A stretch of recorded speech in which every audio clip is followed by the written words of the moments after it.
उत्तराखंड में चीनी के बढ़ते दामों पर सियासत हुई गर्म। हल्द्वानी में कांग्रेस ने लोगों को पिलाई फीकी चाय। कांग्रेस बोली आम आदमी की चाय से मिठास है गायब। चीनी की महंगाई पर पार्टी का अनोखा विरोध। हल्द्वानी विधायक बीच सड़क पर ट्रे लेकर लोगों को पिलाने पहुंचे फीकी चाय। बोले महंगाई ने छीनी आम आदमी की मिठास। रक्षाबंधन से पहले आम जनता को झटका। चीनी महंगी होने से बढ़े मिठाइयों के रेट। फीकी चाय पी लीजिए जनाब, फीकी चाय पी लो, एक घूट पी लो, एक घूट पी लो। चीनी महंगी हो गई, फीकी है, लो फीकी चाय, लो ये लीजिए बेटा, लो फीकी चाय पियो। चीनी महंगी हो गई, फीकी मिलेगी अब चाय। लो फीकी चाय पियो, लो फीकी चाय। दीदी लोग पिएगी दीदी।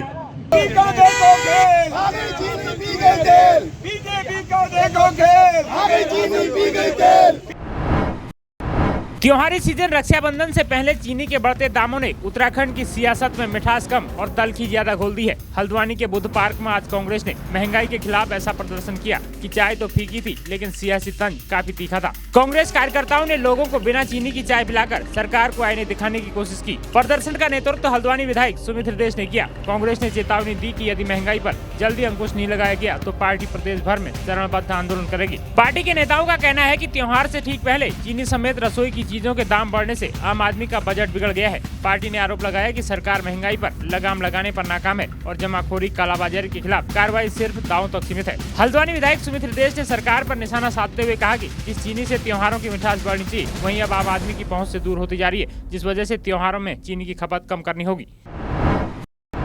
कि भैया महंगाई कम करो। मैं स्मृति ईरानी जी का वीडियो देख रहा था, उसमें कह रही थी कि 13 रुपए किलो चीनी हो जाएगी। भाजपा सरकार में 70 रुपए पे पहुंचा दिया आपने। और जिस प्रकार से सारा गन्ना एथेनॉल में आपने डाल दिया है, अभी तो चीनी मुझे लग रहा है पेट्रोल के दाम के बराबर ना हो जाए कुछ दिनों में। तो इसलिए ये चाय फीकी जो है बड़ा संकेत है कि जो फीके दिन है और फीकी इनकी जो सोच है उसको दर्शाती है। और यही हम जनता को पिला रहे फीकी चाय, क्योंकि अब चाय भी फीकी पीनी पड़ेगी। त्योहारों में भी चीनी ढंग से इस्तेमाल करनी पड़ेगी।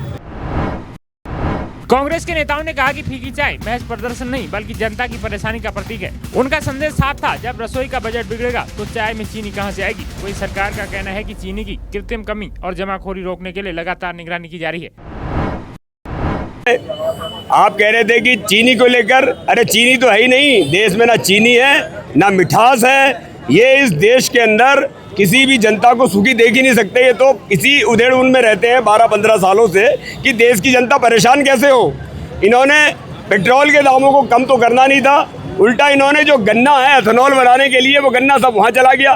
तो अब चीनी तो है नहीं। जब देश में चीनी नहीं होगी तो क्या इस देश की हालत होगी। चीनी और नमक इस देश के सबसे बड़े सोर्स हैं। अगर जहाँ चीनी और नमक नहीं है तो समझ लीजिए कि देश की अर्थव्यवस्था चौपट है।